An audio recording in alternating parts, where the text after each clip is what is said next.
that we can post that's available to anyone. So welcome again. Yeah, this is now that we're recording June 29th, 3 p.m.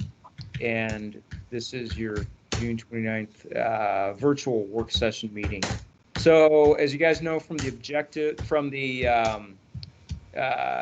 agenda that SDR sent out, our meeting objectives here are to discuss the Parks, Recreation, and Open Space chapter.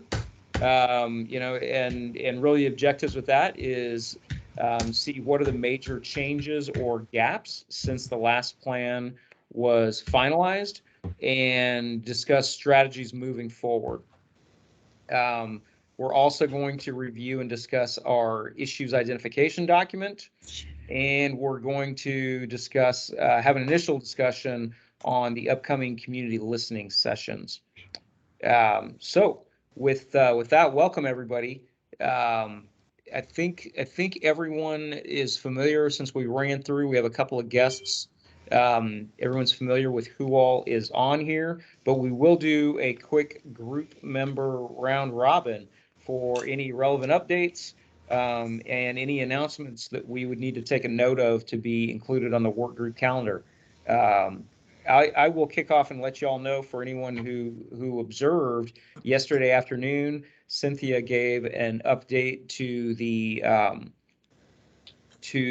city council on this process, and to include the information that we gathered from the community survey. That went quite well.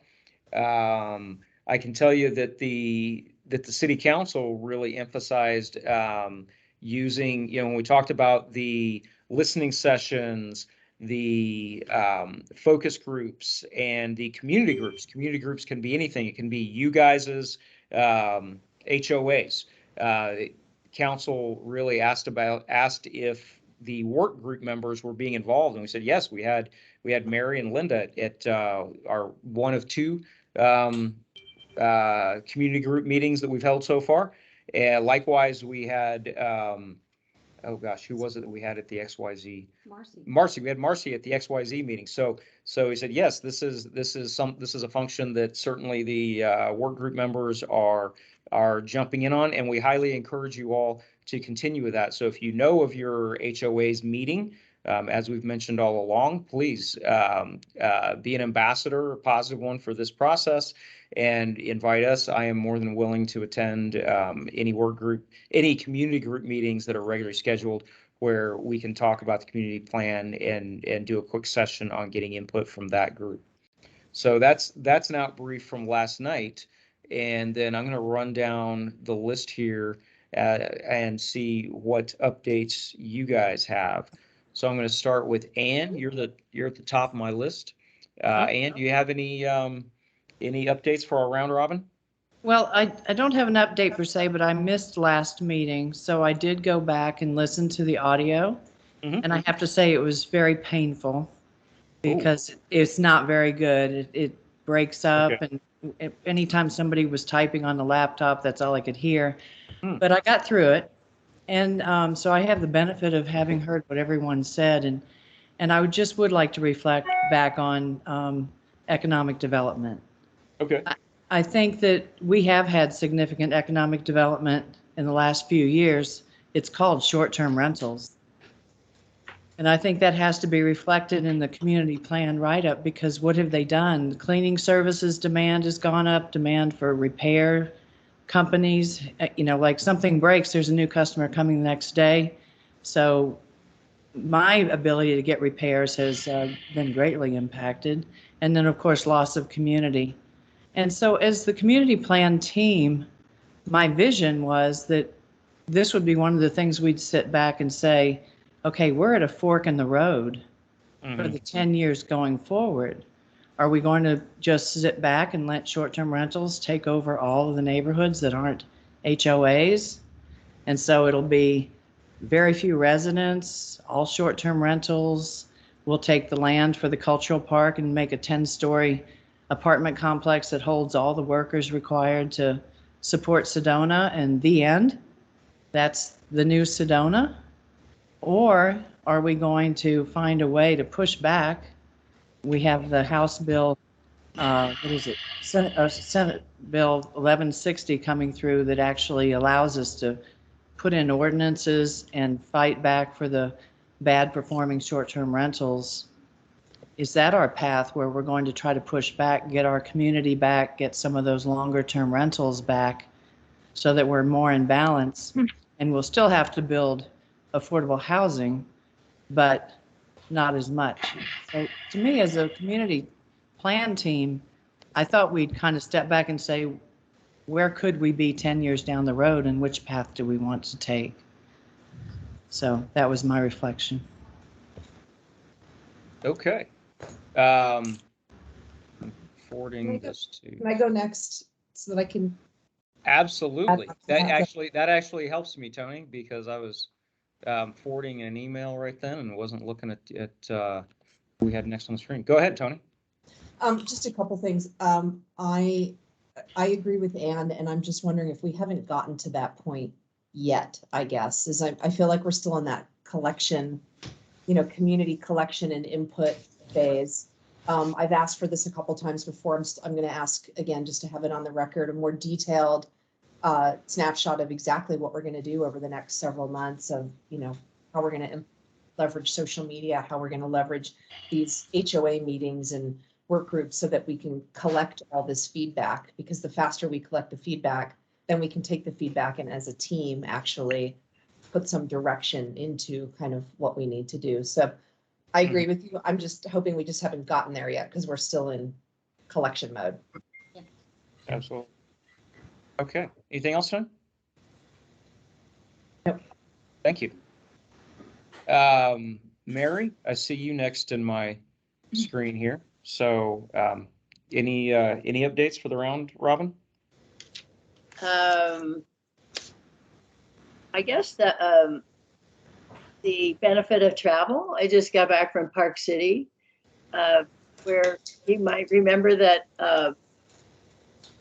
Jennifer Wesselhoff left Sedona to go to Park City, and it does seem like it has a lot of the same problems, but on a much grander scale. I was really, really impressed with the transportation system, free electric buses, easy to access, really preferable to trying to park in town proper. In town proper is very congested. But on the positive, how they maybe have leveraged, if that's the right word, the influx of tourism that began with the 2002 Olympics. And so a lot of that money helped to build the infrastructure, but they've continued to build on that and use it. And I guess, we won't have the Olympics, but we do have an influx of tourists, and maybe how we can leverage the tourism to get some of the services that make it better and more user friendly for all of us, both visitors and residents. Mm-hmm. Did it seem like the buses were being used a lot? Yeah. Well, I have to say, I only took it on. They have a Sunday, market thing with music and food and all that business, and they said absolutely don't take your car. So it may vary from time to time, but it was just so easy, so pleasant, and the trail system, same story. Just everybody had access to a lot of stuff. I mean, really beautiful recreational opportunities, handled really well. We were steered in the right direction by locals. We're very friendly, and I thought, that was a good experience. They helped us find the good stuff. And anyway, so positive experience, probably some things to learn. Not sure what they are yet. Can anyone hear me? Absolutely, Yes. Ernie. We can hear you. Go ahead. If you could give us your update. I can now hear you. I went to device settings, and apparently my external speakers are kaput, and so I went to internal, and I can hear you. Are we kind of finished with this part? I do have a comment to make on the update. Okay, well, yeah, this is just your round robin for Yeah. anything since we last met. Yes, I had 3 calls from Nancy Dunst in the last 2 weeks, and she has attended several of our meetings, and she could not find on our website any information about when the meeting was, where it was going to be, or anything. Okay, so I went on the website. And I just want you to know that if you go to under your government, right at the very top, You have to let it. it says civic engagement. And right under it, it says work groups. And after you go under work groups, you get like community plan working group. And there's a real ugly picture of a guy there. Happens to be me. But it's talking about the 2014 work group, okay? And so, and it says there are no future work groups planned or scheduled. So that would throw somebody totally off. I suggest we do something with that particular page. Thank you, Ernie, for catching that. Okay. We will All get right. our new person, Keegan, who's going to be our citizen engagement coordinator and our website person to fix that. Oh, okay. Yeah. Good deal. Good deal. That Yes, sometimes there's old web pages. I've experienced this other places where you have to get rid of, and sometimes, yeah. You have to go through or that. at least identify old and new. Absolutely. Absolutely. Thank you for that. Yeah, I eventually found it, but you end up having to go through several other things to get to this work group and find the agenda, etc. So that was just a offshoot that confused people. Anyhow, I'm done. Thank you, Ernie. Thank And welcome, Linda. Linda, we're running through our round robin with everyone. So we'll get to you after we get through these other folks here. So Brian, I show you next.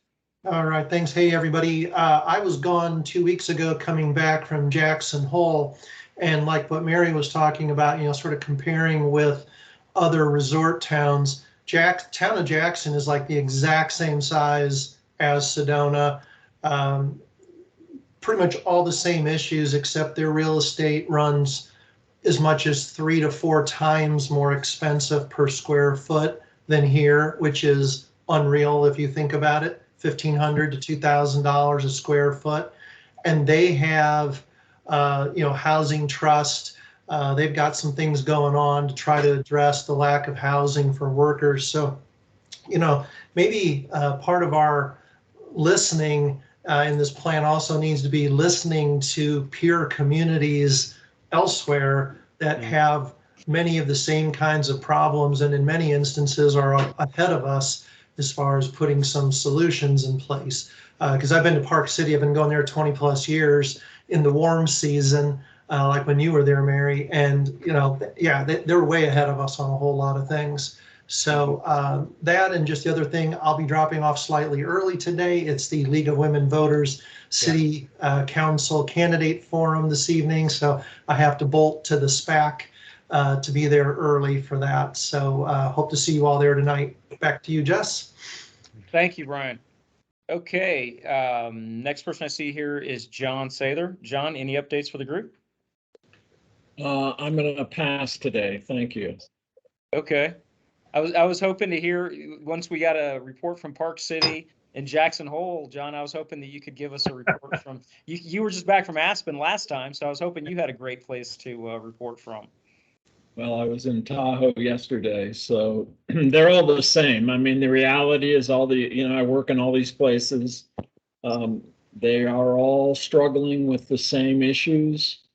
And, as I pointed out, they all have different they're all different states.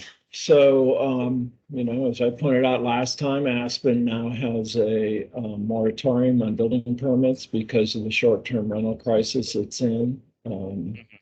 And so, you know, I reiterate the point that's already been made. There are many, many communities that we can learn from, but just copying or thinking that we can copy them, every single one of them is a different situation. As Mary pointed out, I've been working in Park City for 20 or 30 years. It all changed due to the Olympic money. And so the freeway coming from the airport all the way up to town, their transportation methods, all that was originally funded by those kind of funds, which we don't have access to for some of it, and or do we have the desire to? And they're much bigger towns. I mean, Park City, if you take the region, is just significantly bigger than we are. So I'll stop there. Thanks, John. Next I have Rick. I would just like to suggest that we have our next meeting in Jackson Hole. Good idea. Actually, you don't want to go right now because they're getting the overflow from Yellowstone, all the people that can't get in. And I was at Yellowstone the day before it flooded. Just fun little fact. Wow. Your time getting out well. Mm-hmm. Okay, last on our list is Linda. Linda, anything for the work group member round robin? Just quickly, I'm calling in from Big Sky, Montana, where their Parks and Rec, where the population is about, year round is 3,500, and their Parks and Rec is unbelievable. But it's a whole different source of money. But I did want to say one thing. There are some excellent examples. Like after this meeting, I'll be going to the farmers market, which is really a food truck festival that happens every Wednesday. And they probably get about 2,000 people who come out for that. And then tomorrow night is the outdoor music festival, which is every week. And they get about 3,000 people who come out for that. It's crazy. And it's a real sense of community. But I think there are some excellent ideas in other towns that are similar to Sedona. We have to be careful how those ideas are presented, because historically, Sedonans don't like when we bring other ideas from other communities to Sedona. And I'm not saying that they're not valid ideas and not to use them, just to be aware of how they're presented as an idea, and that it's working very well in other communities. But people will tend to say Sedona is unique. And I just wanted to put that out there as we go forward. Thank you, Linda. Yeah. Well, with that, we will now jump into reviewing, discussing the Parks, Recreation, Open Space chapter.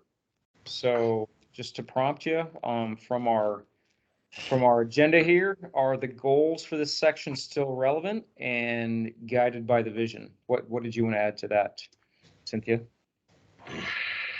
So in some of our previous breakout sessions, we would have a representative from city staff.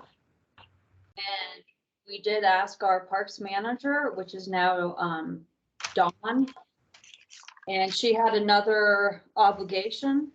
I will also add to the fact that our park staff has turned over in the last year. And so she may not have the same background. If you remember Rachel, who used to be our park manager, she was here for years. So I think that department is probably seeing some shifts with what's going on. But I also want to point out that the Parks and Rec chapter, hopefully everyone read it, it's pretty short, but it does deal with city parks and recreation, national forest recreation, and just outdoor recreation tourism in general. So it's not strictly talking about city parks. It also has the open space chapter, which one point of discussion is that maybe the open space should be part of a land use chapter. instead of this chapter. So that's kind of all I have to add as far as background information, but if anybody has questions about what has happened or has been done in the last 10 years, just ask away. Yeah, I have a question, and I'm sorry if you said this and I missed it, but I was surprised that there wasn't an updated master plan. And I was wondering maybe if it was on a 10-year cycle. And that one would be coming out kind of imminently, or what's the perspective of the Parks and Rec team that they should be looking at things on a yearly basis? Or I'm just curious to see like current events, but no kind of strategy beyond 2012 and 2013. Yeah, I think that's a really good point. Their last master plan wrapped up in 2013. Most recently, the planning that they have done is more park specific. We have the park plan for the proposed ranger station park. They just finished a plan for the posse ground, kind of active recreation area. But I am not aware of any like strategic plan or master plan for the whole department. And it has, like I said, there are completely new staff in the park department, but that is something that we will put on our list for discussion. Thank you. And I would also just add that it seems that if we're going to be discussing these specific areas in detail, I know we kind of added this one at the last minute, these 2-week intervals, but it does kind of hamstring us to not have the expertise from the city. We don't expect you all to know everything. So the fact that the Parks and Rec team or person couldn't be here, I think is a little challenging for us to be able to kind of probe a little more, even though it sounds like this person may be new in their role and might not have the background. So we may want to revisit this at another time if we find there's a lot of pent up questions about stuff.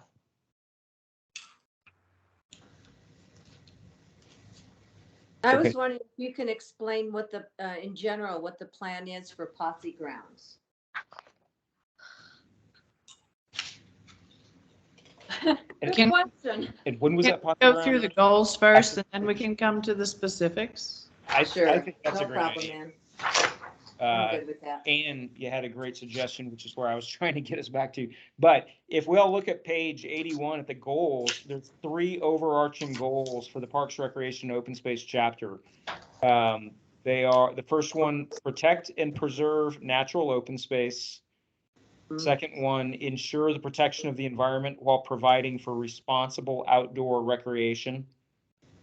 And the third one, provide activities and amenities that allow for community interactions and encourage active and healthy lifestyles.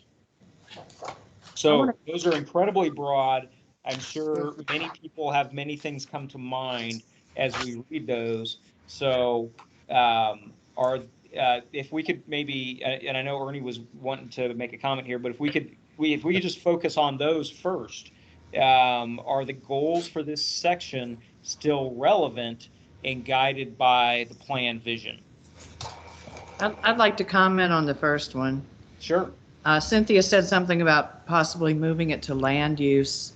I know the city council was given a map of all the possible places that affordable housing could be built, and a lot of those lots were these open spaces that were highlighted in this community plan.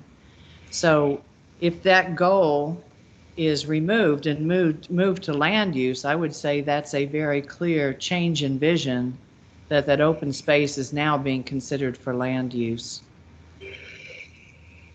Yeah. So good point. It's probably a great opportunity for us to give some clarification and understanding.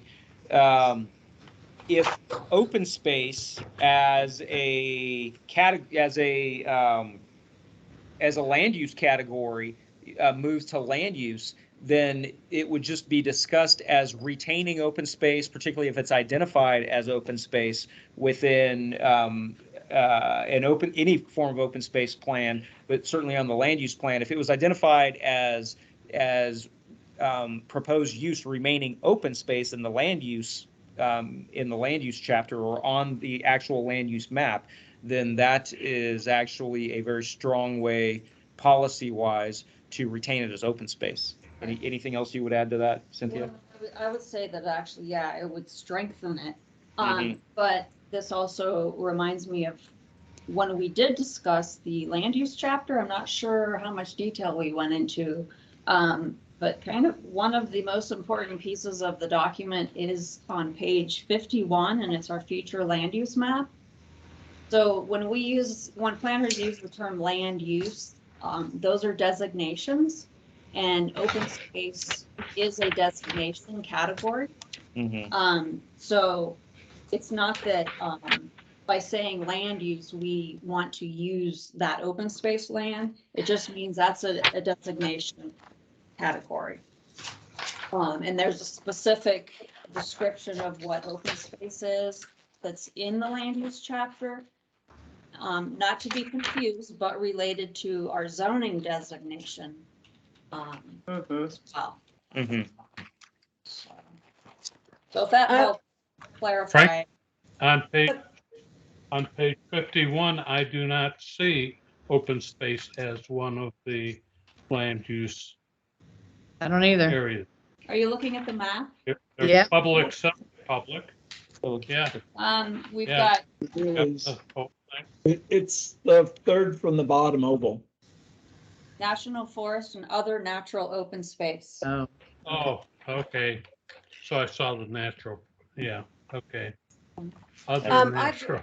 I'd like to make a comment though about that very issue, and that is if some of the land is being considered for housing and it represents a loss of some open space, that's because so many things have changed in the last 10 years. So we didn't anticipate losing 1,000 housing units, which has impacted our sense of community and what it means to be a small town community. And number two, I mean, there are things in the plan that we can't always preserve. For example, in the economic development, we had said that we were going to, support and our whole tourism business. And some of those ideas are changing now in the community. So I think we have to be open-minded to what is best for Sedona at this point to retain the kind of vision and mission that we want to have.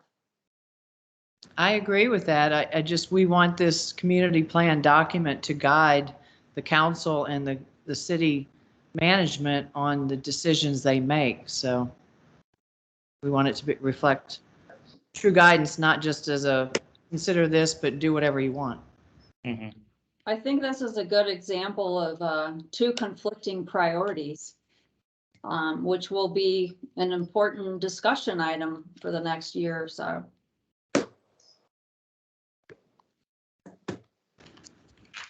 Okay, any more comments on the goals on page 81 of the Parks, Rec, and Open Space chapter?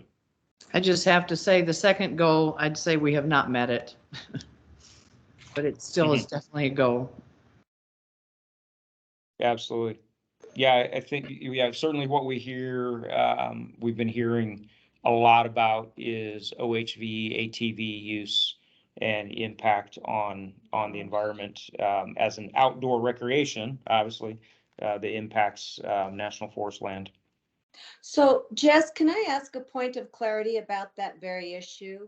In reading that the Coconino Forest has 250 miles of unmotorized forest use, are all of the, whatever they are, OHVs, are they all in Yavapai Forest, State Forest? I'm not well versed on that. And how did that happen? Is this something that that is not in compliance with the community plan at this point, or what?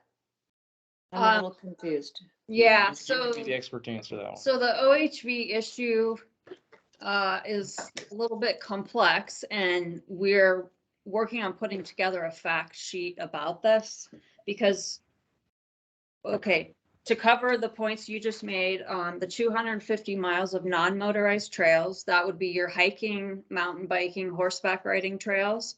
that are on national forest land. The OHV motorized use occurs on motorized roads. Sometimes they're called trails. It actually occurs in both counties. On the east side, we've got 2 locations, Broken Arrow Road and the Schnebly Hill Road. Now, one of the kind of complicating factors here is that when people are discussing the OHV environmental damage, that's actually occurring on national forest outside of city limits, except for maybe a few 100 feet or something. Mhm. Um, It's still on national forest land, just happens to be inside of city limits. no, it's actually outside city Okay. limits, yeah.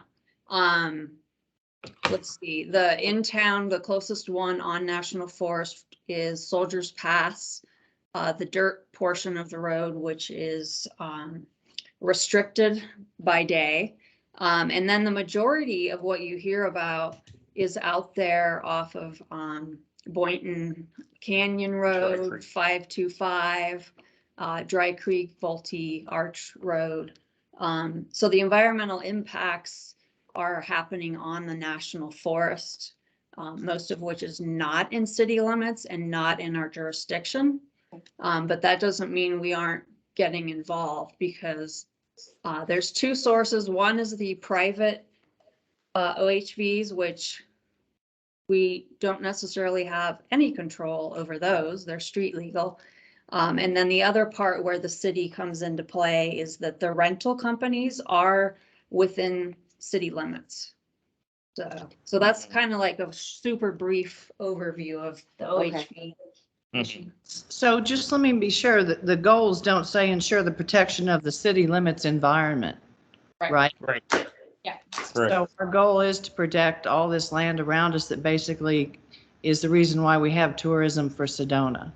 Yes. Mhm. So the Coconino County, the Coconino National Forest outside of the city limits is part of the community plan? Yes or no? Well, one of the topics that we have on our list of issues is regionalism. So we've been hearing people say that we need to start thinking more regionally and collaborating and cooperating with our regional neighbors. And I think OHV issue is a good example of that.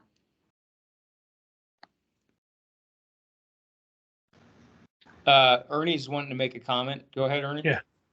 Okay, and I was waiting till we got a little bit past the goals and maybe into some of the guts, but we've already talked about the 250 miles of motorized trails. Just below that, there's an entire paragraph, outdoor recreation tourism. And I made a note to the side that this was relevant when we saw tourism as a community as okay. I'm not going to say as a good, I'd just say it was okay. Today, reading that, I'm not sure anywhere near a majority of Sedona residents would agree with this paragraph being a positive rather than a negative um, discussion. So that, we're talking about all the things that the tour companies, outfitters, guides, obviously you can put OHV rental companies right in there.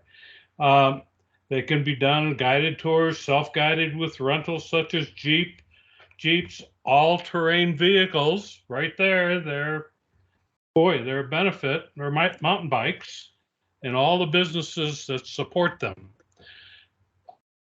I think this is going to require that paragraph, a major rewrite, and I wouldn't be surprised if it isn't really pulled out at every community engagement opportunity we have for serious discussion. Right. Absolutely. Just throwing that out. Yeah, Yeah. no, thank you, Ernie, because that is something that has changed since this plan was Yep. written. And I would also just Yep. point out, though, that the statements that are in here it looks to be that those are just saying, here's what the existing conditions are today. And so when you read that paragraph, you can see how much things have changed. So Mhm. Yeah, I don't think this yeah. paragraph is 10 saying. years these ago, rules were bad. nobody had a problem with that, you know, it was, That's my point. Mhm. yeah. Good point. So on that, thank you, Ernie. Are there other major changes or updates since the last community plan that would affect this chapter? Again, Ernie. Well, John, I think I saw John's hand first. Oh, I'm Go sorry. ahead. I want to go back to the goals. I look at the first goal. Oh, I lost it. Hang on. Oh, there's. You know, when I just read as, you know, I understand definition of goals and the simplicity of them, but also the power of them. So I read protect and preserve natural open space. So Yeah. I begin to just wonder, given, you know, we've been given the benefit of the Forest Service preserving, you know, a significant part of our incorporated area. But then I go back into the private lands and I go to our map on page 84. And I realize that there is no designation for anything to do with the creek. And so I then look at, since I guess Kathy maybe has dropped off, but Kathy Levin was on and I was listening to her lead the P&Z meeting on the Schnebly Hill Resort, and how basically they were presenting a case that, you know, they're using the floodplain, et cetera, the creek, you know, for some form of recreational use within their, you know, their plan, which, you know, I have to believe they're just looking across the creek at L'Auberge and saying, okay, we want to go into the floodplain and do decks and everything over it like they built their restaurant. So I just wonder, you know, and I understand there's a legality of some of the private land issues, but do we not want to amp up our understanding of our protection of Oak Creek in this? I mean, to have a map where it's our open space and we have nothing on it that designates the creek is, to me, problematic. So I'll stop there. I think, you know, what I'm looking at is, are there targeted private land open spaces that either through encouragement or volunteering or some form of regulation that we're protecting more than these, you know, we say let's protect the Forest Service. Well, that doesn't take a lot. So I'll just stop there. It's a complex issue, but it's. I guess I'd like to jump in on that if I can. So Oak Creek is not, I don't know if you consider that open space or not, but Oak Creek kind of feels like it got short shifted in this section of the plan because, you know, it says in one spot, recommend to improve public access. But by the time you get to the rubber hits the pavement of, you know, the priorities of what to work on, there's nothing about it. Nothing at all. And, you know, right now there are multiple developments that either are proposed or in process of being proposed that are Oak Creek frontage. So it's sort of like, okay, we need to act quick on this. And it definitely feels like it's missing out of the plan as is. There's just this token reference to it, but then there was never any actual action items tied to doing something about it. Well, they actually had a policy, improve and manage public access to Oak Creek within the city. But again, it didn't make it into the action plan. So can I maybe update you on a couple items So that will help inform this conversation? Sure. John Sather, excellent point. So the map on 84 is 10 years ago. This was the existing dedicated open space properties and parks. Since then, we have done a CFA for Schnebly, which is the Oak Creek Heritage District, off of Schnebly Hill Road. And then we also did the Uptown CFA plan, which was never finalized and completed. But in those two plans, it does call out the need and desire to preserve Oak Creek as open space. And so we've got the Oak Creek Resort that's being proposed now under that CFA. Under the Schnebel CFA. And so that's being watched very closely with the goal of preserving as much of the creek as we can. And getting access. And then on the other side of the creek up in Uptown, we did have a development proposal that since withdrew, but we're expecting it to come back. And that's where the CFA comes into play. That if that CFA, if we don't finalize it and improve it, then if a development comes in, right now, we don't have anything down on paper saying we want to preserve the creek. Mm-hmm. So that was being worked on, and we said we're going to pause it and wait for the community plan process to unfold. And then the other point I wanted to make on Oak Creek, it is actually also mentioned under the environment chapter.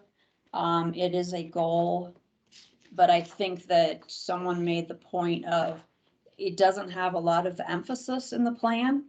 I think that's a really good point. There are some policies under the environment section, but maybe that doesn't translate well when you look at the desired outcomes at the front of the plan and it says Oak Creek access. Absolutely. All right, I'm done. All right. Can I ask a question in response to what Cynthia just said? Absolutely. So I looked at the P and Z agenda for next week, and they're going to be considering rescinding lodging entitlement off the CFAs for Western Gateway and Soldier Pass. It's a whole 11 pages of, a few changes. I mean, Jess, it looked like you were the author of those changes.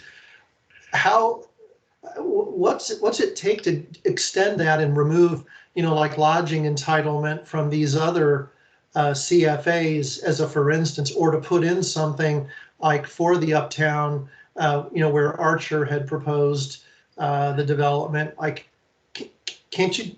I mean, what's it take to do that? How fast can the city move on something like that? And I know it's a little bit of a rabbit hole, but it's timely. So, well, certainly, and feel free to chime in. Certainly, the CFAs are the specific area plans that get to a finer grain level of planning, and all the plans are living documents. So, as issues arise, which is completely why we have an agenda item at P&Z Commission next week, as community issues change, then the CFAs can be amended as can the community plan can be amended. There's a process for that.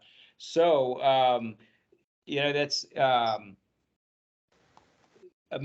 changing plans is definitely a tough issue. There's always going to be different perspectives on is this changing direction of a battleship, or should it be more nimble or less? There's always going to be different perspectives on that. But yeah, all plans are certainly living documents, and there's built-in processes to where they can continue to have built-in flexibility for amendments and changes.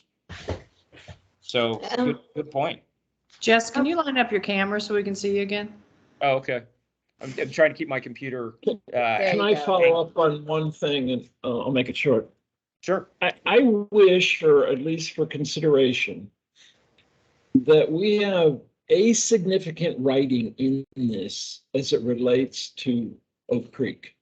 Mm-hmm. Yesterday, I'm involved in a very big project in Reno, Nevada, and I was asking about a drainage ditch that runs through it, and I was told you can't touch it. It's a straight line. It looks like a concrete channel out of Los Angeles, because the Corps of Engineers won't let you touch it. So then I look at our roundabout that is at Tlaquepaque, and I look at all the the caissons that went into the creek itself to make that happen. And in other municipalities, that would have been a free span bridge because they wouldn't have been allowed to touch the creek. Mhm. If you go down the creek, the trailer park that's at Morgan's Wash actually brought in heavy equipment and embanked and changed and added retaining walls and things in the creek while we were a incorporated city, and just quote unquote got away with it. Mhm. The first submittal of the the project on the resort on Schnebly Hill had a parking lot in the floodway. So it just seems like people are trying to erode away the edges. When the highway came in, we used to all love driving across the bridge because you could see through and see the creek. Now you do not see the creek anywhere within the city unless you're in a paid resort. So I just think that the emphasis on Oak Creek being kind of our lifeline through the city is just not handled as strongly as I believe we should be handling it in a long range perspective. I'll stop there. And I Excellent wanted point. to also add to that conversation in that if there's one thing we can do that the residents of Sedona would appreciate, it would be creek access. And even a creek walk that used to be a conversation, and that hasn't gone anywhere. Mhm. And I would even say that one of the methods we need to consider is exercising eminent domain.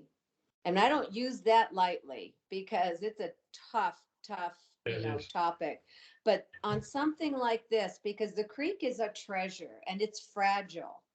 So it's one thing to say we want to preserve it, and it's another thing to say it is here for the beauty, and it brings this quality about our town that is so unique. I have a friend who lives up the canyon on the creek, and whenever I go there, it takes my breath away. It just how soothing and comforting and wonderful it is. And so few people get that opportunity to enjoy that. And I just think as a resident, as a gift to our community, out of this plan, the creek has a high priority for me. Great comments. Excellent feedback. Any ideas from anyone? I'd be interested from you, John, or from Cynthia, as to where should these live? Should this live in under the environment chapter? Should it live? There's debate about should open space stay with Parks and Recreation, or should open space go to a different part of the plan? And within that, where should protection of and access to Oak Creek, where should those policies, action items, importance, where should that lie? Mhm. I think I don't really care. That's how I I just feel. want kind of all arrows pointing to it. That's And right. big, bold, emphasize somehow. I think it feels better when you're talking about open space, parks, recreation. I mean, people kind of get a different vision when than pure land use. It is a land use. Mhm. But, land use is mixed up into, all the residential, commercial categories, et cetera. So it kind of puts it on par with all of that. And I want to elevate it to, the highest form of land use, meaning untouched, protected, et cetera. And so I think, I made a point a while ago about maybe what we need to do in some of this is add emphasis in areas that we don't believe we're achieving or we're underachieving. And so this whole piece, I think, is in that category. I'll stop there. Thank you. Very good point. I mean, I will point out in our update to the council last night, we emphasized the report that Cynthia put together that listed out the 58 action items from this plan that we're updating and how 50 of those had been in some way followed through on. And as you very well point out, if Oak Creek was so important, why was there not an action item to follow through on? Obviously, the city has done a good job. I mean, we have with the transportation master plan, and now Sims, Sedona in Motion, and a lot of traffic congestion relief infrastructure improvements and multimodal bike ped improvements, now a transit system.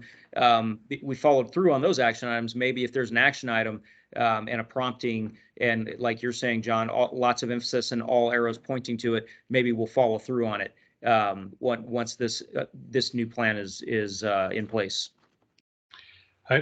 Yeah.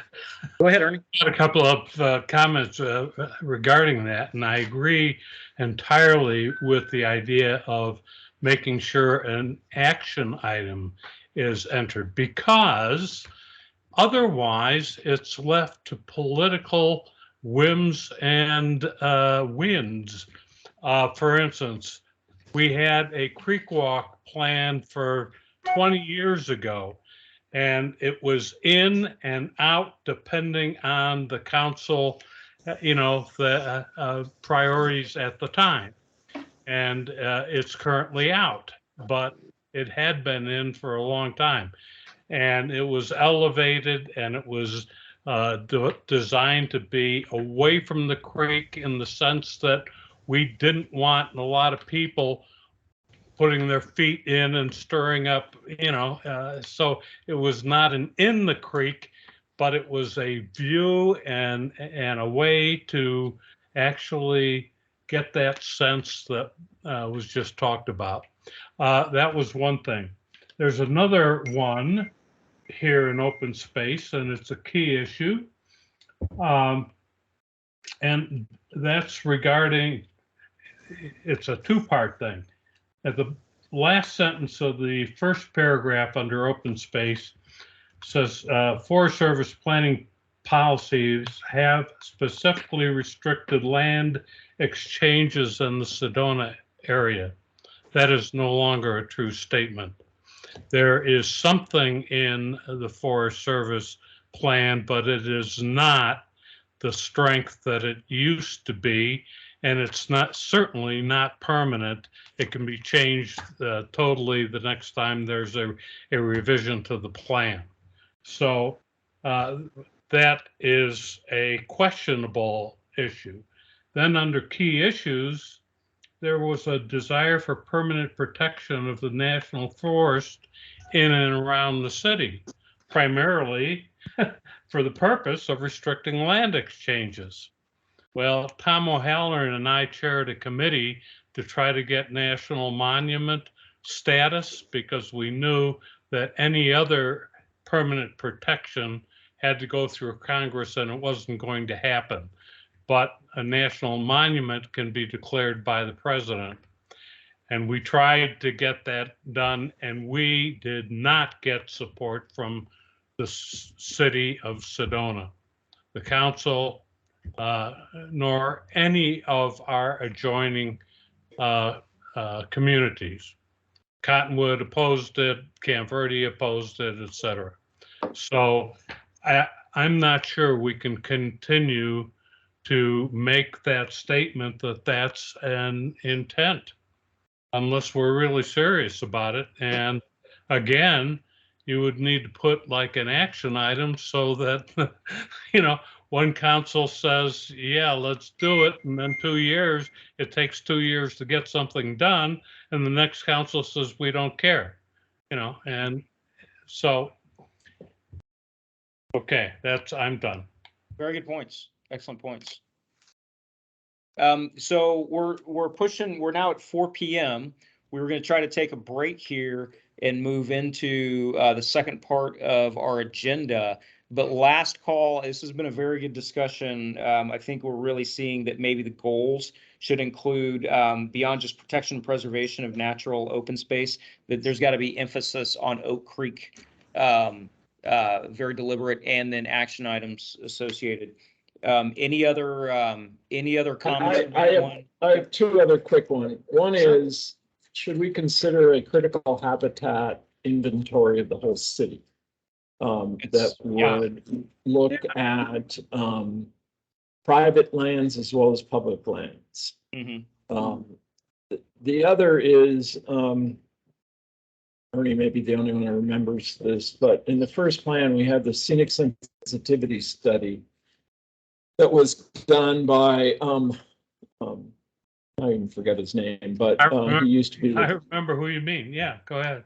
He used to be with the National Park Service. But it was we should dig it out, look at it. It was done with fairly primitive technology that today is far more advanced, but it gave a really interesting perspective on those natural elements within our community that are very visual, very exposed. Yes. And would have, when the Tobias Flynn land analysis with the road that was proposed, and hopefully that deal still happens. The impact of that, the visual impact of that would have been tremendous. And it was never, ever illustrated in any of the NEPA work that was done on that in any way, shape, or form that would have been the extent of that visual impact on the city. So those two things, I think, are as we grow out of being teenagers here, that are elements that a very sophisticated town like ours would have as documents. I'll stop there. Sure. Yeah, thank you very much. So if we're going to leave this section after break, I have one more thing I want to cover. Go ahead, Ann. I noticed there's no mention at all of skate park, bike park, swimming pool, pickleball courts. I mean, I think there'd be something in here for recreation other than hiking.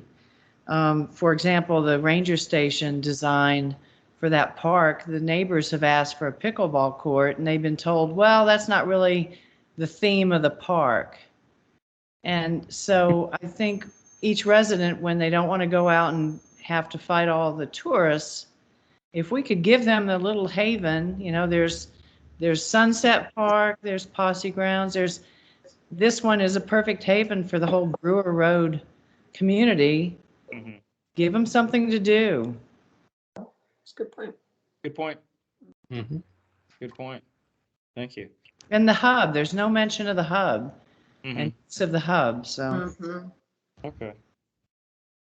And also, I still like the idea, if we're talking about hiking, we have a lot of people in town that can't take the sun, but they want to be outdoors. And I like the idea still of something that has, something that's covered or filtered light, but something where they can walk, even if it's just a half a mile and they just did rounds. Covered shaded walkway. Okay. Actually, if you could somehow pull up a walkway along the creek, that might accomplish that. Yes. Well, that would be ideal, wouldn't it? Yeah. Yeah. All right. Anything else before we take a quick break? Very wonderful comments. Thank you all. Okay, let's take a really quick break. I'm gonna grab my water. I've got right now is 4:05. Could we kick this back up in 5 minutes at 4:10? Yep. All right. We'll see y'all then.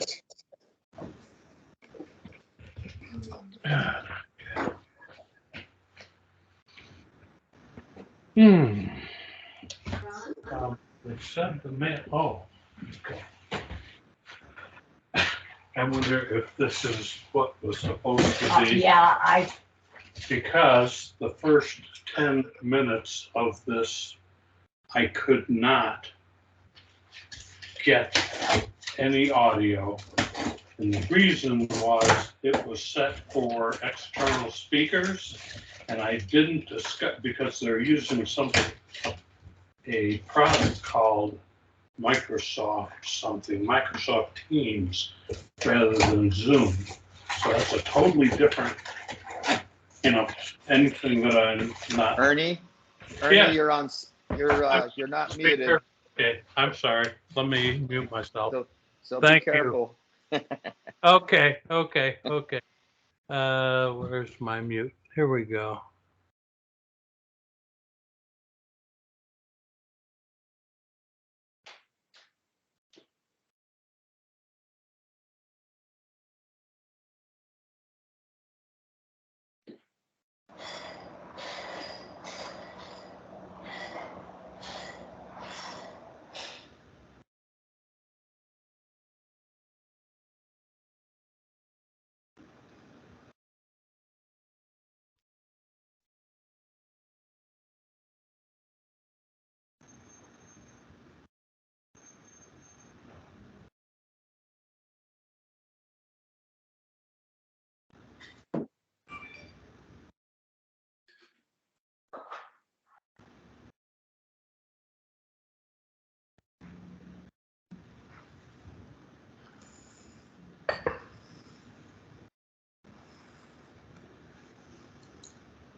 Document links.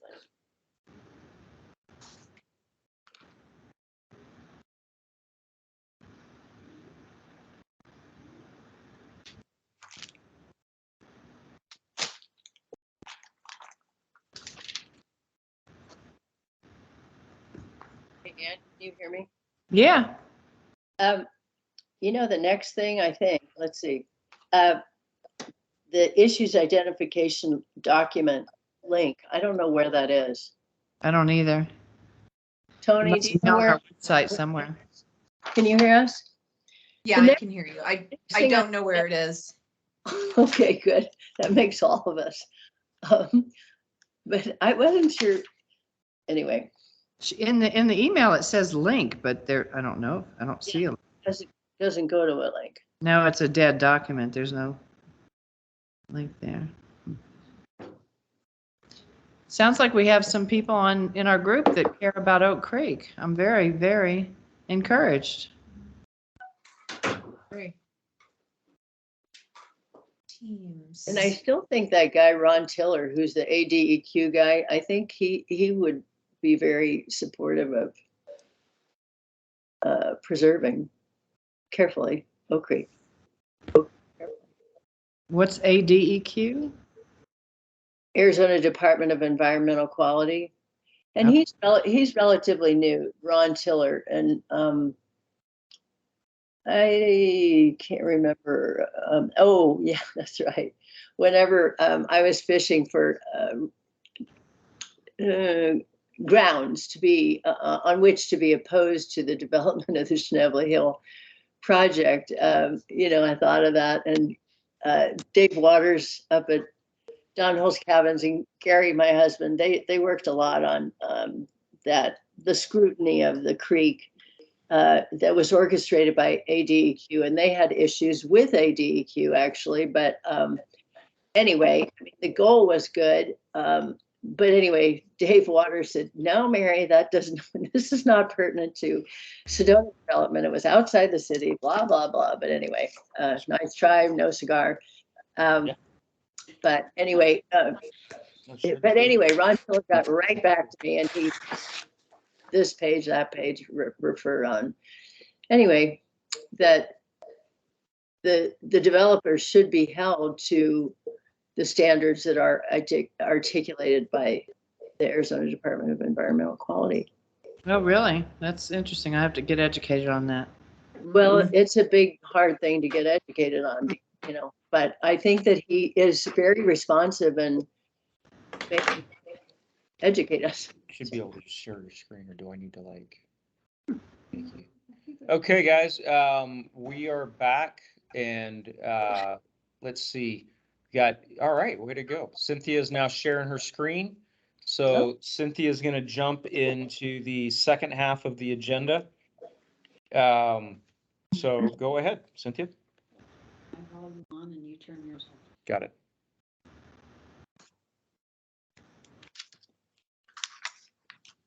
Okay, Are you muted or not? I should be unmuted. Am I unmuted? Yes. Hear you. Go ahead. Okay. All right, so next item on the list, review and discussion of an issues identification document. And so that's what's up on the screen. And this is the start of an issues identification list. So we wanted to get your feedback on how we might want to organize this and think about it. We will be having just a whole, you know, I don't know, all of the survey results, any and all feedback that we receive will go into this database that we've talked about, and we will be able to spit out some reports. We will be able to categorize things in pretty good detail, and we're not quite done with the survey analysis. But I think that will help better define some of these issues. So I think what I'll do is just go through the structure and what we were thinking and get your thoughts on all of this. This is not meant to be a comprehensive, complete list at all. We wanted to just get a start so that we have something to talk about and figure out the best way to approach this. And I will say that one of the things that would help is to have a kind of purpose for this list. And I think one purpose is to help us decide what type of focus group topics that we will need. And then I'd be curious to hear what you all think you would like to see the purpose of a document like this be. One of the questions that we haven't landed on yet is, are these our top priority issues that we're hearing from the public? Are these like key issues? They are not that it's not that they're new, because you still have traffic, some of the same issues from 10 years ago. So that's kind of a brief overview of what we had in mind here. And I did go in earlier today and make a couple changes, just trying to make sure it's clear the difference between these categories. So the first column, A, topics to address in the plan. Those are most of them are kind of umbrella topics. And then column B, issues, which some of these, maybe you could define those as impacts, are more specific items under those topics to address, which are more umbrella items. We put in there community plan chapter. Those are the existing chapters, knowing that the updated plan may have different chapters. The suggestion that we had heard was listing out cross-cutting topics like sustainability and tourism. It's starting to look like everything overlaps with tourism and sustainability. Another category we were going to put in there, regulations and policies that are relevant to the topic. The example might be, are there state laws that limit our ability to manage or control the issue?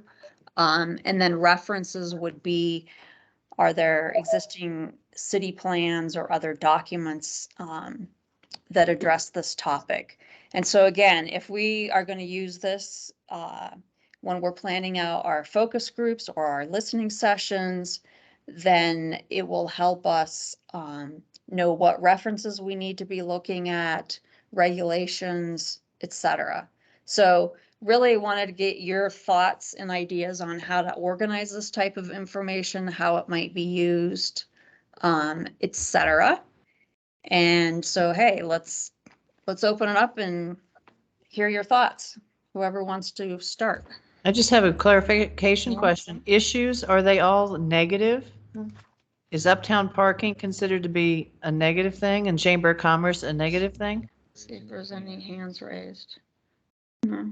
Okay, so if people aren't quite ready to jump in, I will just make a couple Cynthia, more you're not points here. hearing guys- and You that- guys hear us, right? The example of She can't hear an us? umbrella issue or topic to address would be off-highway vehicles. We're hearing that a lot from the community. And so basically what we want to do is break that down into smaller bites. Because off-highway vehicle, if you ask, or if you even look at our comments, for example, in the survey, people are talking about different things. Sometimes it's noise on city streets. More often than not, it's talking about environmental impacts on the national forest. Those are our two different categories. We've got, do they contribute to traffic on our streets? That's another issue. The other one that is similar would be short-term rentals. And this was just a quick listing out of examples. Okay. Short-term rentals might be the topic that people bring up, but there's all different aspects or impacts from short-term rentals. It could be loss of housing, neighborhood impacts, impact on the sense of community, traffic impacts, etc.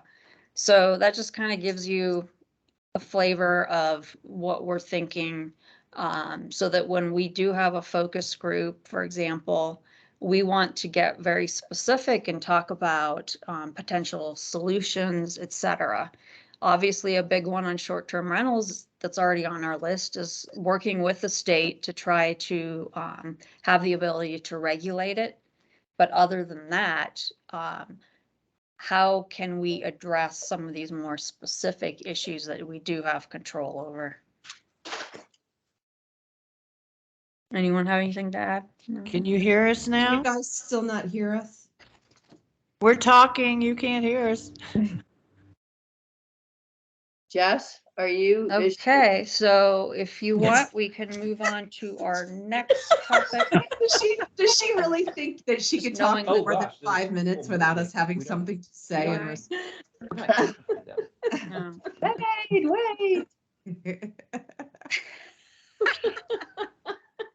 Guys, you're on mute.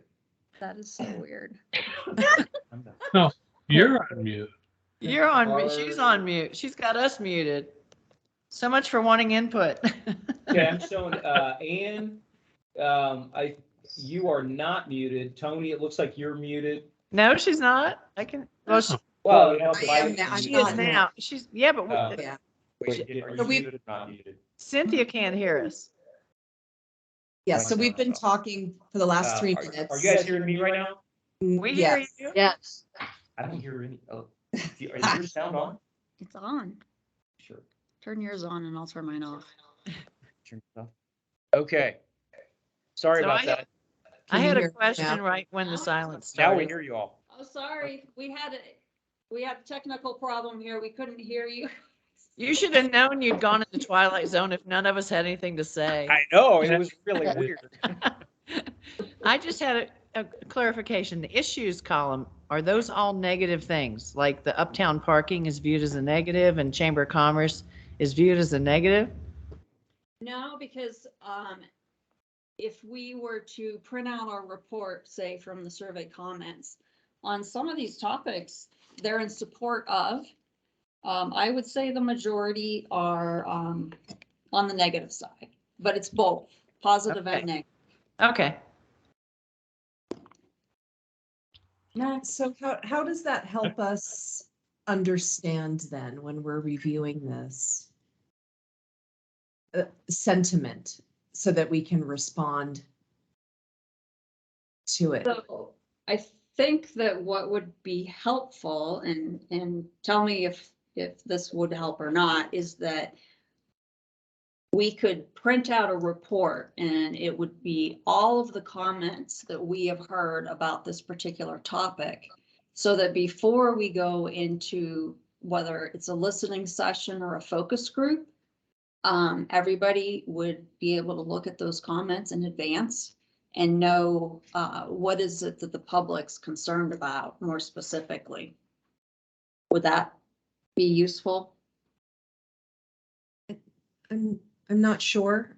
I guess just to the point, like to your and Ann's point, people could love the Chamber of Commerce or they could hate it. But looking at this doesn't really give us an idea as to, whether it's more dislike versus love.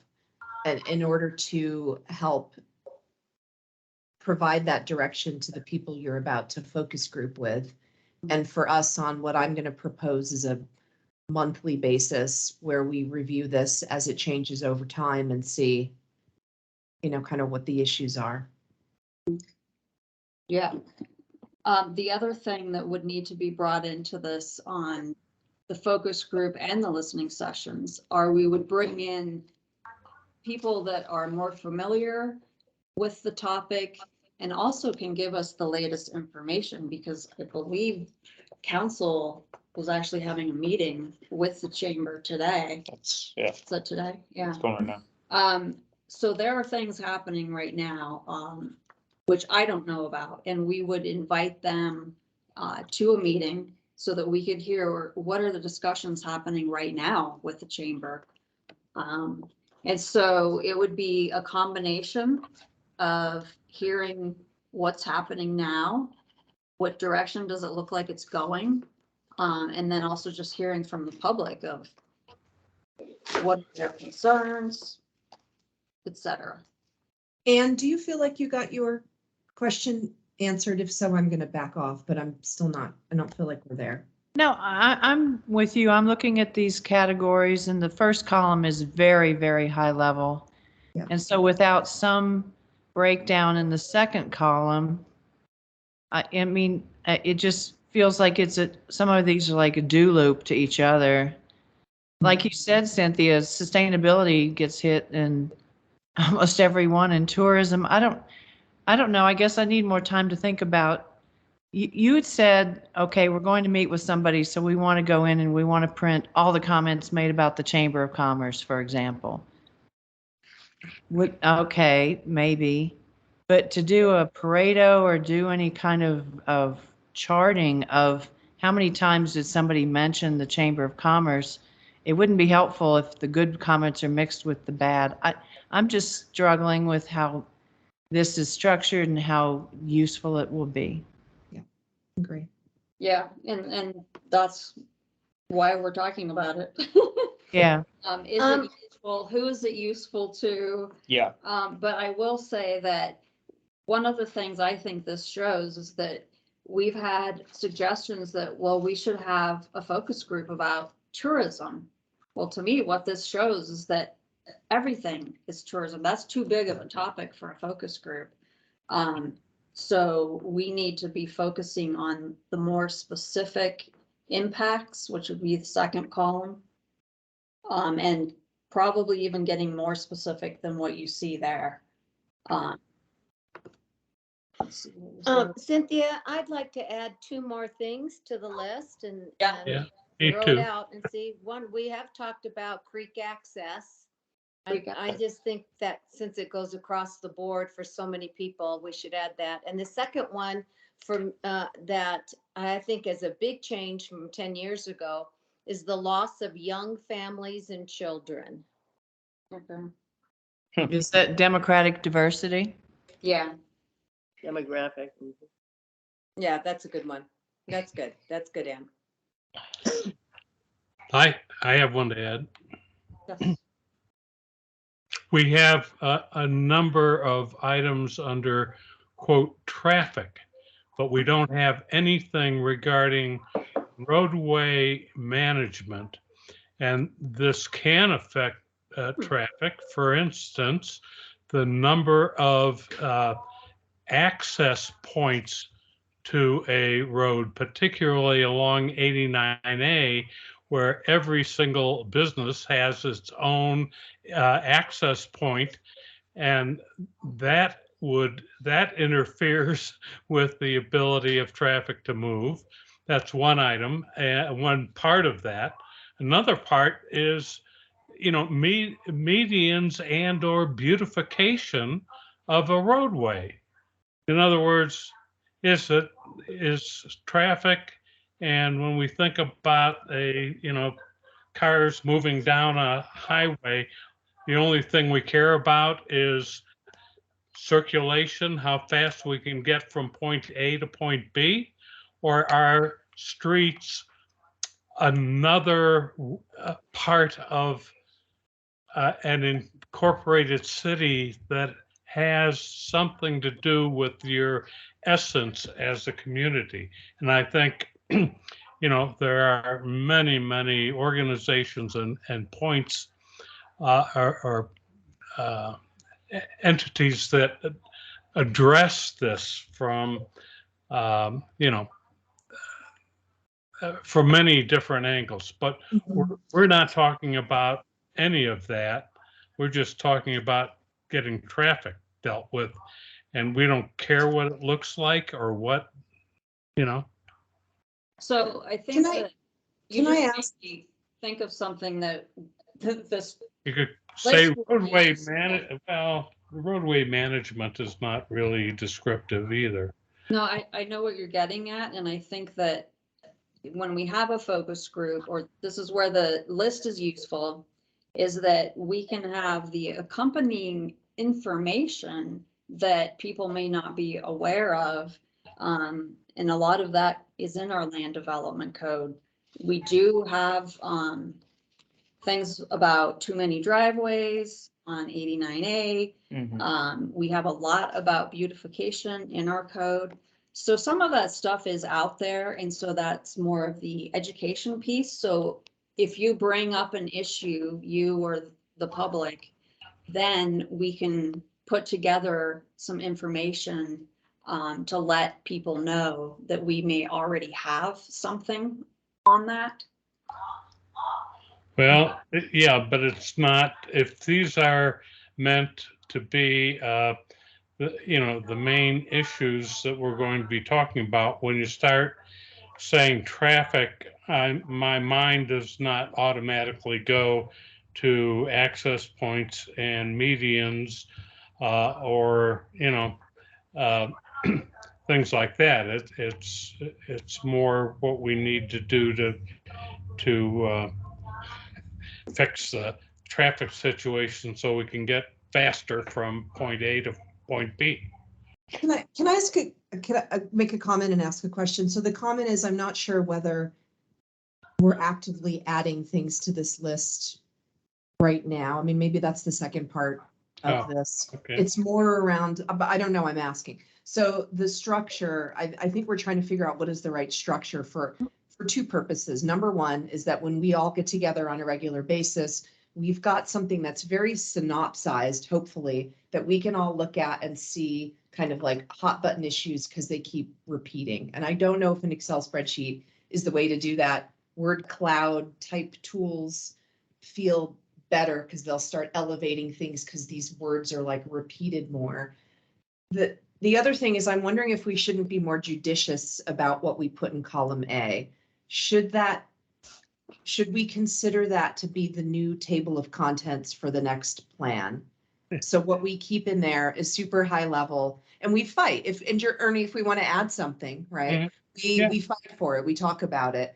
But if we make that list like massive and a huge bucket, and then the list next to it is like another massive bucket, it's just going to make it really hard for us to kind of keep organized on what the core, what the core issues are. And then my last comment is, I'm wondering if there's issues, impacts, and then there's columns afterwards that are like negative sentiment, positive sentiment, and then there's an Xbox, and I don't even know if that's going to provide any value. But I keep getting stuck on what Ann is saying, is that how can I look at this and have a good conversation around the Chamber of Commerce when I have no idea whether the overwhelming sentiment is negative about it or positive about it? I don't know where to take my conversation with you about what we should do about it, because this format isn't helping me understand what people are feeling about it, unless we just need a list of issues to put together every time we go out to the public, which is different. Maybe those are two different needs. What we need and what the public needs might be two different things. I think we need to be able to show the relationship between all of these things. There's cause and effect, certainly, all over this. And I don't know if you're familiar with the causal factor Y tree. This is the engineer. I've done investigations throughout the world for why did the refinery catch fire. And a causal factor Y tree will lead you from a big condition that we have and what are all the sub-conditions that have to exist to allow that condition. So tourism is the area. Mhm. Too many tourists is really our issue, right? We're not against a tourist. We are against too many. So what are all the conditions that have to exist that result in too many tourists? It could be we advertise too much. Sedona's too beautiful. Yeah. We're making it too easy for them to come. We're accommodating them. I mean, it would be an interesting conversation. Right. Okay, we're not going to fix Sedona too beautiful. That we want to sustain that, retain that. But how can we advertise less? Should we really be building parking garages and making the roads bigger, or do we need to take a different tactic of, hey, let's make it, the only way you can get to the trail is with a shuttle. And the only way you can get to Slide Rock is with a reservation.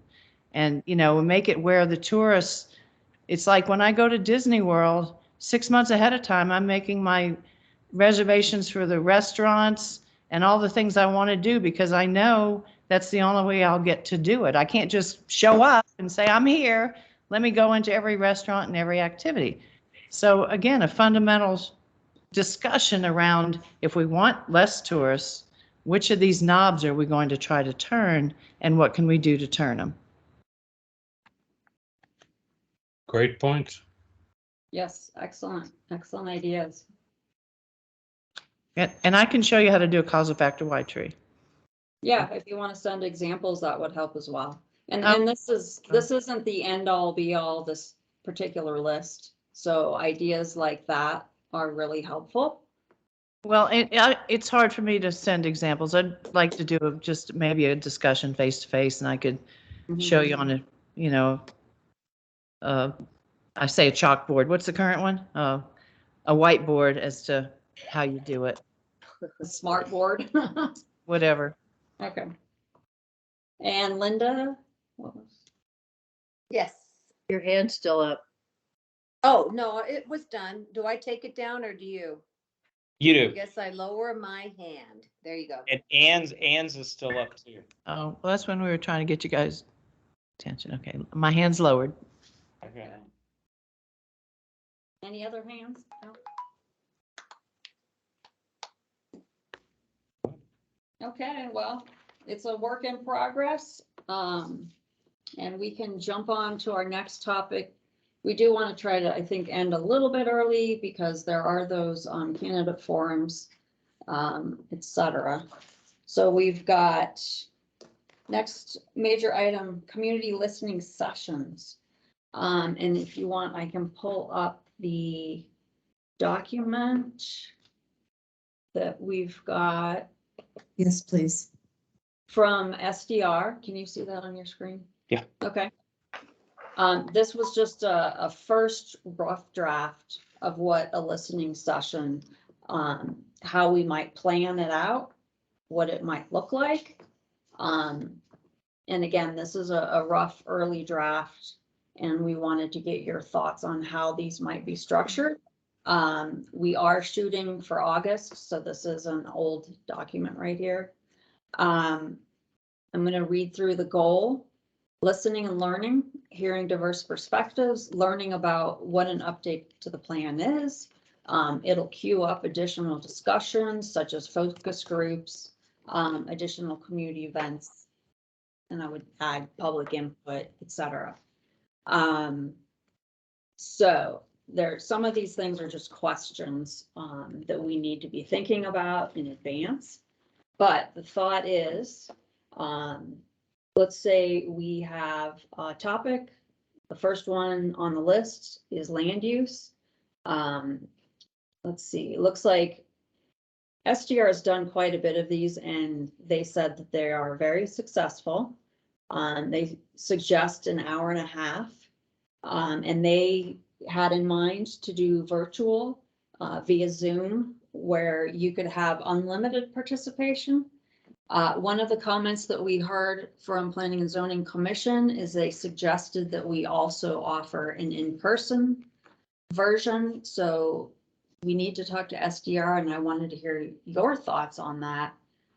Do we do a hybrid where it's at the same time? You can either show up to a community room where we have the Zoom on screen, or do we do separate in person? Or we can also keep in mind that we can record these listening sessions and then put them on the website so that anyone can watch those. So just real quickly on format, the thought would be we would have kind of like panelists. So those could be city staff.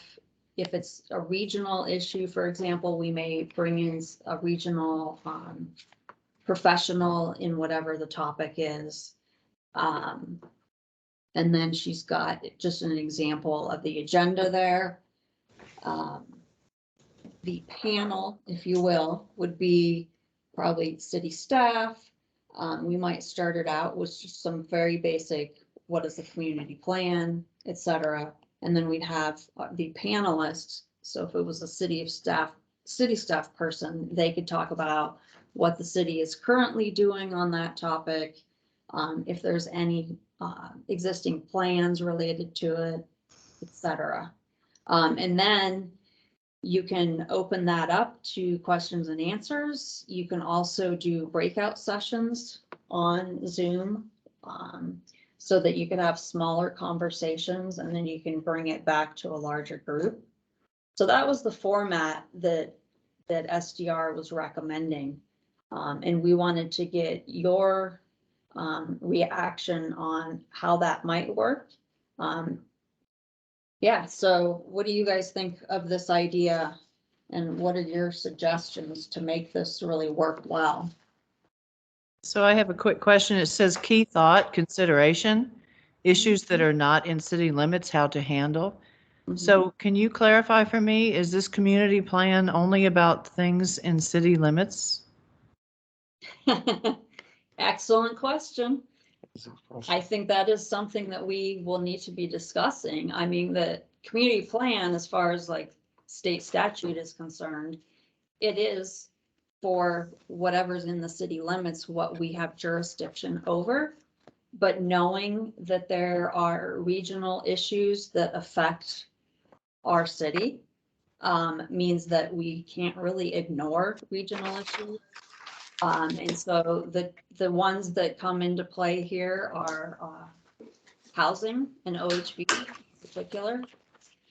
And so, yeah, I think part of it, the how to handle, is making sure that people are clear on what is or is not in city boundaries, who has jurisdiction, kind of like we were talking about the OHVs, that question.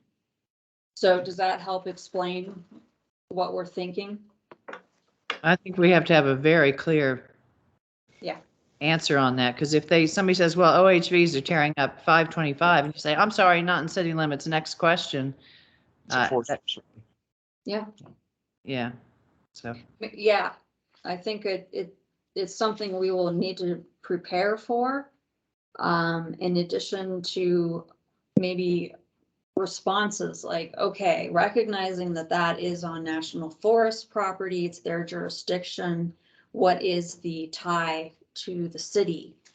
The OHV was rented in the city. That's what the tie is, but. Right, exactly. And then you have the discussion, okay, well, what about the rental in the city?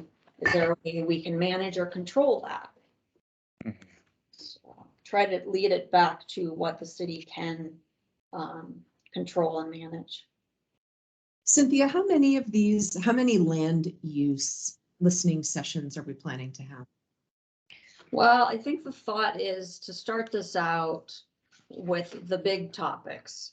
land use chapter. So basically the chapters. And then that gives a more general overview, general discussion. And then from the feedback that we receive during those listening sessions will help inform us of what more specific focus groups are we Cyn- gonna need? Yeah, so, but aren't we there already? Don't we know how many focus groups we need? Not exactly. Yeah. So, I mean, and this- I'm this- sorry, what's going to determine how many focus groups we need? You know, this is gonna be a very dynamic process of back and forth. We might start out with, say, 10 focus groups, 10 topics. And it might just so happen that in a focus group discussion, maybe we decide that we need to have another focus group on something more specific. So these are going to grow as we work through this whole process. So you'll have one and then one on land use and then assess from there. Right. Whether we need to have additional ones that might be more tactical around other topics Yes, yeah. related to land use. So land use is a huge topic. Yeah, well, I guess I'm just also trying to back into this, like, we're supposed to reach 100% of the city, right? Because we can't put this up to vote. So like, how many people are we planning on reaching to? That might be another way to kind of look at this. And I guess this brings me to my request for the larger communication plan. And I'm sorry, I don't remember the name of the new person that joined, the woman who was there 2 weeks ago with us that will do comms, but if she could help put that together. And I'd be happy to help with that. It would be excellent for us to be able to look at it and figure out whether how many is too many or not enough or something like that. Right. Yeah. Can you guys commit to a date for when you can have that done? Which one? The master comms schedule for all of the different channels and things that we're going to do over the next several months to engage the city. residents. We did meet with them. We had our first meeting with Keegan and Lauren, who are the communications director and public relations coordinator. Yeah. And we did go through that and we will be adding more detail. And I think what we came to the conclusion on, it will be a living document. Right. And at this point, we don't have that level of detail. As we get it on different topics, we will be adding to it. And so I would say we won't have a more detailed one to share for probably another week or two. But even then, I suspect it won't be as detailed as you may have in mind. I think that a living document that grows over time is exactly what I had in mind. Okay. So I can't wait to see what you put together and present to us the next time we meet. Can we put that as a deadline for it? Uh-huh. Yeah, hey, don't we have a communications plan, right? Right. We were just gonna add more. You detail. have a high level plan, which Cynthia shared with me and I think is excellent. I want like tactical next level down. Because this team can use it very strategically to see what gaps we're missing in kind of messaging and channels, all that stuff. So it'll be super helpful, I promise, and I'm happy to help put it together too. Okay. So communications plan. Cynthia, you made a comment about land use, and I totally agree with you. That is so, there's so many aspects to it. I don't know how, if you gave this to me as an item, how I would facilitate this. I just feel like the people in the room are going to be going in a billion different directions versus trying to just get their comments on something a little more focused. I know it's a chapter in the book, but so what? I have Well, to agree. this- I and this agree, is- Ann. I think it's overwhelming for, an initial topic because everything leads to land use. And they have opinions, but land use is not usually one of them to start with, unless you have some background or some experience that even know what it is. So, I mean, that's just one comment. The other thing I wanted to say quickly is that I am very supportive of combining these online and in person. We have a lot of seniors in town, and trying to hook up to Zoom or Teams is very intimidating. Okay, good. One thing I'll say, since we're kind of running out of time here. We have some hands up, so. Oh. We had a response. Yeah, so those of you that have a hand up, I'm gonna let Jess call on you because I don't have. Oh, it you on can't my see him? screen. No. Oh, okay. Well, and also these listening sessions, there will be the concept of co-conveners and presenters and panels, right? So I think trying to tee up, as a listening session, as you were saying, some education and trying to get the conversation focused for the listening session. We have to start somewhere. You got to start somewhere, absolutely. So I heard Ann talk, I heard Linda talk. The only hand I see up when I look at the screen here is Ernie. So Ernie, go ahead, and you're on mute, so you might want to unmute yourself. Right. Okay. And this went back to Ann's earlier talk about having or desiring to decide whether this is a city only or, more regional. And I just mentioned or would like to mention quickly that under open space, we talk in several places about preserving the land between communities as open space and doing coordination with other jurisdictions and what have you. So, so that's an area where I think we need to think about that issue. So that was my point. Good, thank you. Okay, so listening sessions, we will be sitting down with SDR. They've done quite a few of these to work out the details. We also will have to be coordinating with who would be panelists on these different topics. Linda, thank you for your suggestions on housing. I think we can also talk to them about whether or not we want to start with land use. But also just keep in mind that this is just one of many ways that we will be communicating with the public. And we were starting with this because we definitely feel that there's a need for some education, like what is land use? And so that's kind of the point of the listening sessions, combination of inform the public, as well as listen to what they think we need to be talking about. Mhm. So is it scheduled yet? No, not yet. I think we're bracketing in by the schedule that we have posted, that you post online, right? On Even for August. looking into August, right? Mm-hmm. Okay, I think on the agenda, we had public comment, but we may have lost our public. All right, well, and on that, is with okay, good. Now with the screen shared, I was having a hard time seeing everybody. I see Ernie's hand still up. Ernie, did you have? No. No problem. No problem.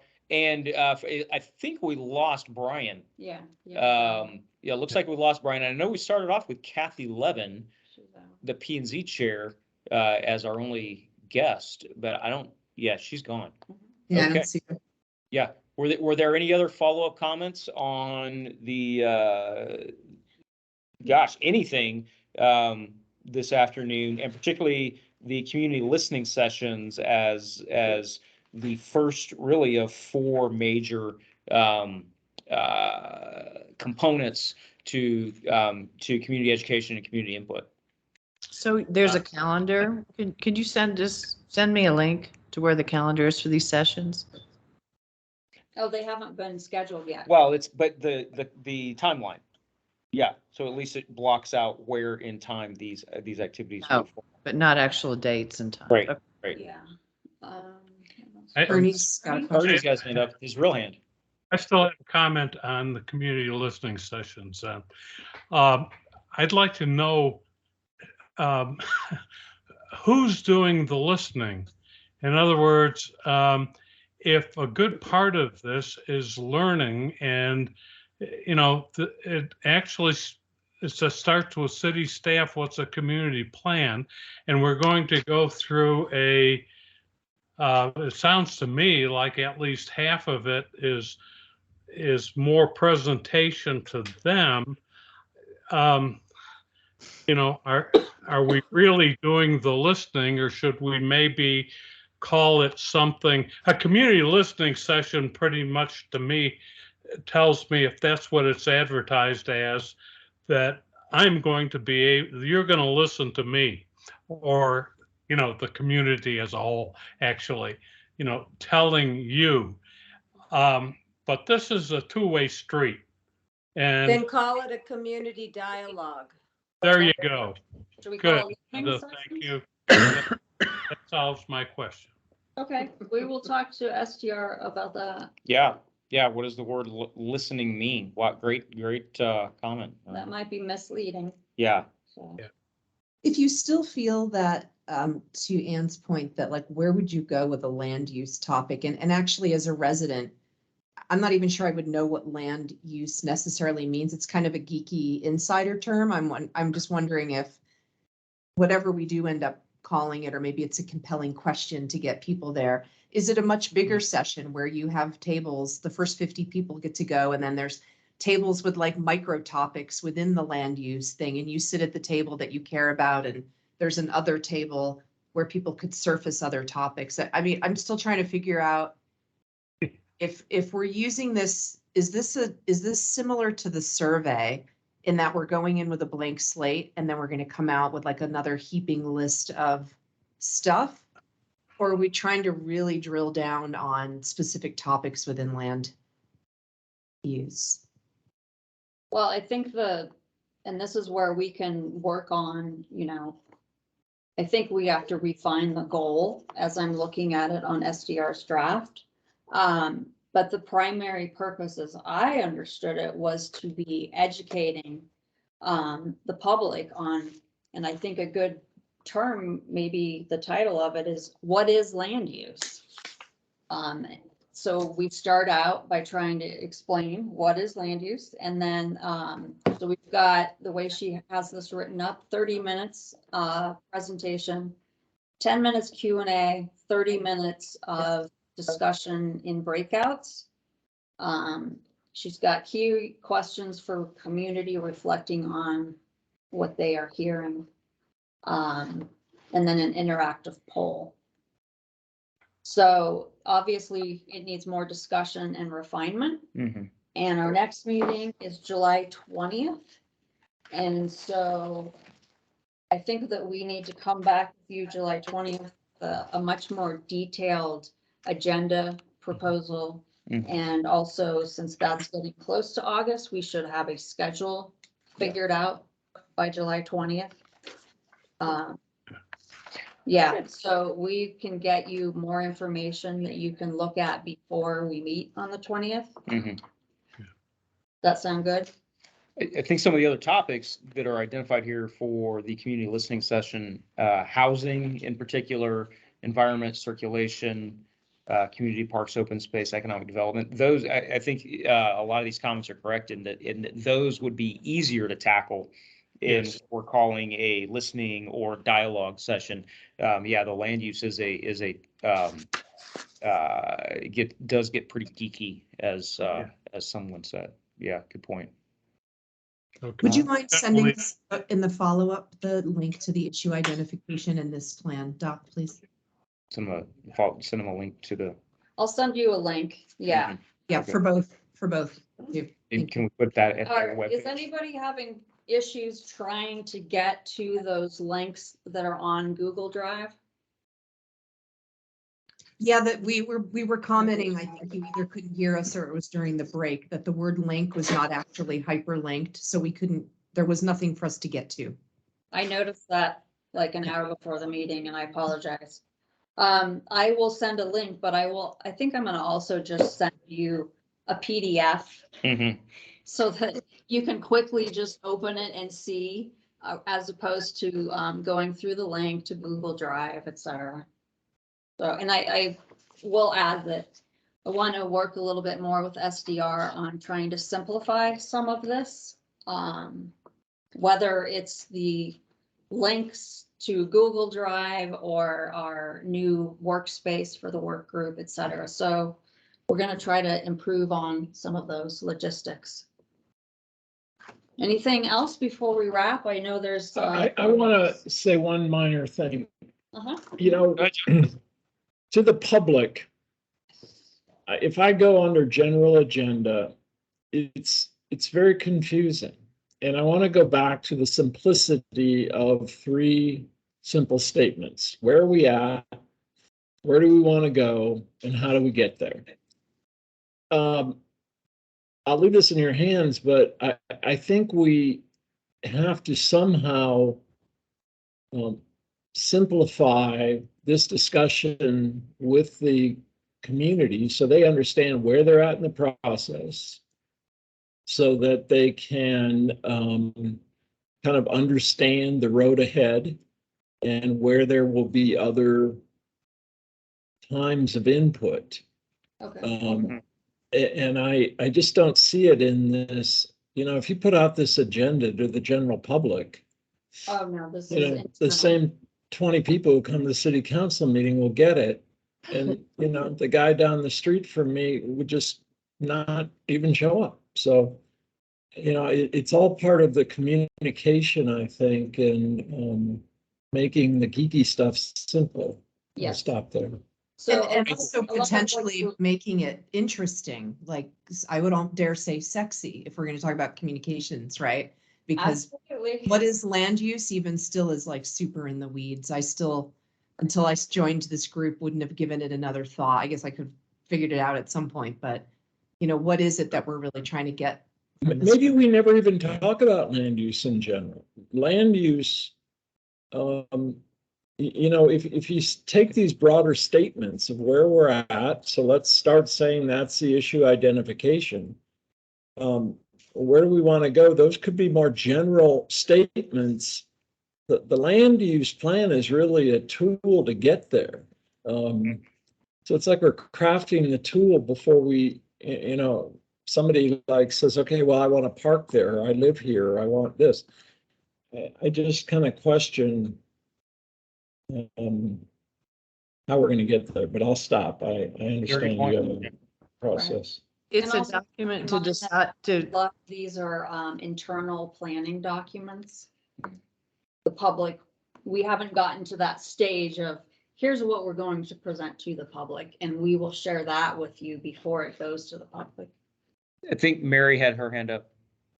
I did, and maybe this is a job for the communications people, but I agree with, I think, the direction of this conversation in that John Q. Public really doesn't know that much about the plan, doesn't really care, is not engaged.